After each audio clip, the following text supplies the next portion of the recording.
was a kid, my family moved around a lot. We always brought along a few boxes that stayed unopened for years. My dad was a good guy, but he had issues with authority and rarely held a job longer than a year.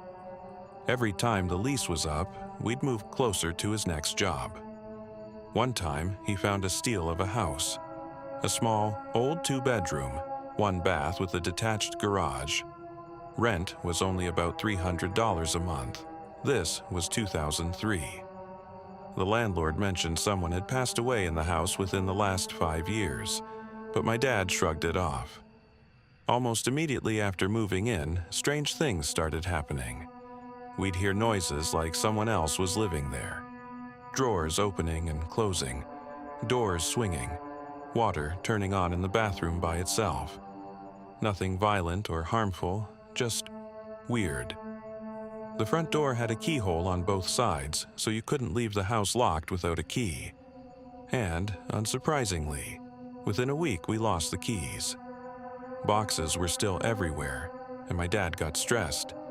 He accused me of taking them, cursed a little, and then, out of nowhere, the keys hit the floor right in front of the couch.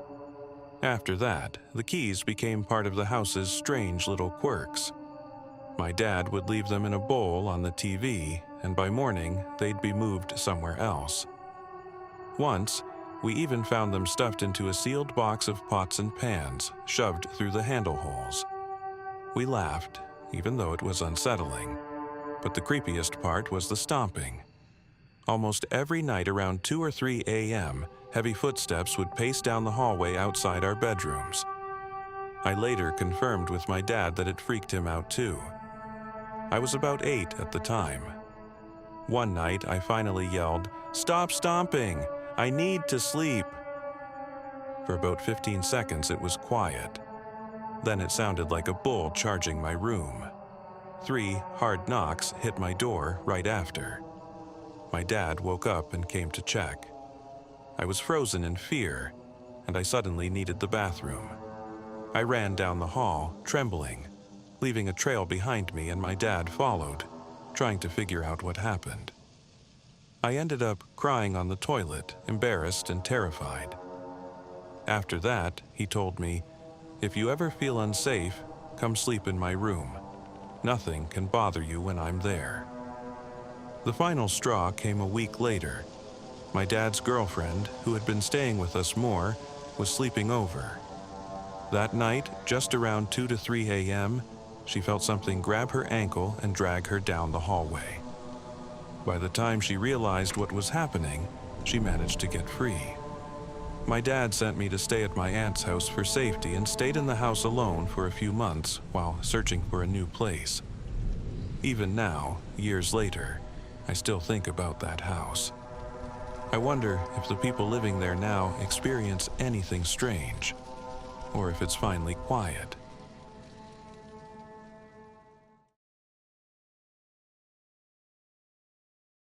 I grew up in a farmhouse in the middle of nowhere. I have a big family, so it was somewhat rare to be home alone. One evening, the family went grocery shopping, but my sister had homework, so she stayed home. It's about 40 minutes to get to the nearest big box grocery store, so we'd always make a trip of it. Get dinner, maybe see a movie, etc. This particular night, we got home at around 10 p.m., and my sister was sitting outside on the old cistern, crying her eyes out. We asked what was wrong, and she told us that she was doing homework and watching TV when she heard the back mudroom door open and footsteps on the kitchen hardwood. She thought it was a bit early for us to be back, but figured we must have just shopped and came directly home. After a couple minutes, she realized that no one had come in, so she went to investigate, and the back door was closed and there was no sign of anyone home. The car we took to the store was still gone, and the other cars were where they were previously. When you come in the back door, you can either come into the house through the mudroom or turn and go down to the basement. So, in her mind, she figured someone must have gone down to the basement, and knowing that no one should be home, she freaked out and decided to get out of the house. She ran to one of the cars, locked the doors, She is like 13 to 14 at the time, didn't have driver's license, and hid. She stayed there for over an hour before getting out to investigate. And as she walked to the back door, she claims that it opened right in front of her and no one was there. She started running back to the car she was hiding in, but at that exact moment, she sees a car, us, pulling into the driveway. She breaks down crying, and as we are trying to figure out what happened, she's telling us that something is in the house. So anyway, she's in hysterics explaining that something is in the house and that we need to check the basement. So my dad and I, naturally skeptic, my sister had a habit of watching paranormal ghost hunter shows and scaring herself, explore the basement, and nothing/no one is down there. My dad walks around the entire upstairs floors and doesn't find anything. In the meantime, the rest of us are unpacking the car and putting groceries away. I bring the last of the groceries in, shut the trunk/doors, and walk inside. I notice that the farthest back room of the basement still has a light on. The front 2 rooms of the basement are on a switch, but the back 2 rooms require a pull string to operate. With the angle of the stairs and the doorways between the rooms, I can easily see the light, but cannot see the dangling bulb. I stare at the doorway to the back room for a second or two and contemplate whether to go pull the string or just leave it. I take 2 steps down the stairs toward it and hear the unmistakable ka-chink of a pull string being pulled. The light goes dark.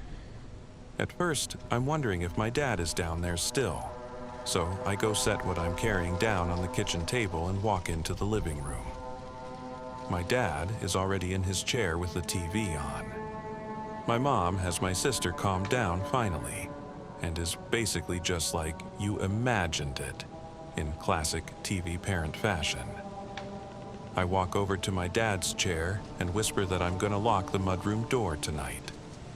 Side note, the mudroom door has a lock on it that we installed so that if any of us kids got locked out of the house in the winter, we could get into the mudroom and be warm.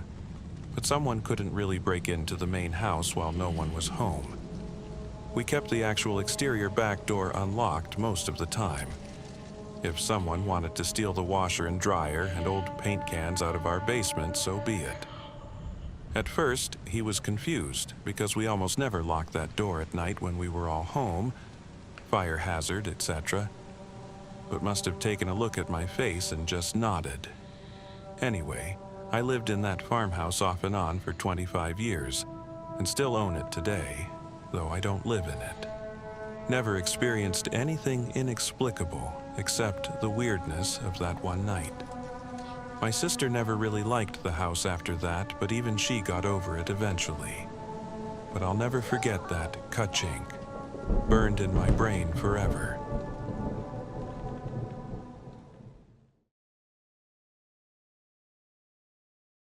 I lived for a while in an old 2-bedroom, 3-story walk-up apartment in my early 20s in a city called Riverton. The place had a strange vibe from the start, but I tried not to think too much about it. A few days after moving in, my roommate Daniel mentioned something odd over breakfast.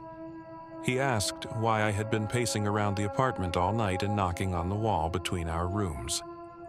The thing is, I hadn't. I told him he must have been dreaming, or maybe it was noise from another unit. We brushed it off, but it didn't stop. It became a regular thing almost every night. Not long after that, I started noticing something else. At random times in my bedroom, there would be this heavy, lingering smell. It was like cheap perfume mixed with something damp and rotten, like old clothes left in a wet basement for too long. The strangest part was that just seconds before the smell appeared, I would get this sudden, overwhelming sense of dread, like something was about to happen. 4 months into our lease, Daniel suddenly moved out, leaving me alone to deal with the place. I decided to try sleeping in his old room, thinking maybe things would feel different there. The very first night, I had one of the most vivid nightmares of my life. I was standing in the apartment's bathroom, staring into a cracked mirror. In the dream, I was holding a jagged piece of glass and slowly dragging it across my own face. I could feel everything. The pain, the panic, it felt completely real. When I woke up, I didn't go back to sleep. After that, things escalated. I started hearing loud bangs at night, like someone slamming doors or hitting the walls. The toilet would flush on its own. A few times, I woke up to the bathtub running at full blast, even though I was sure I had turned it off.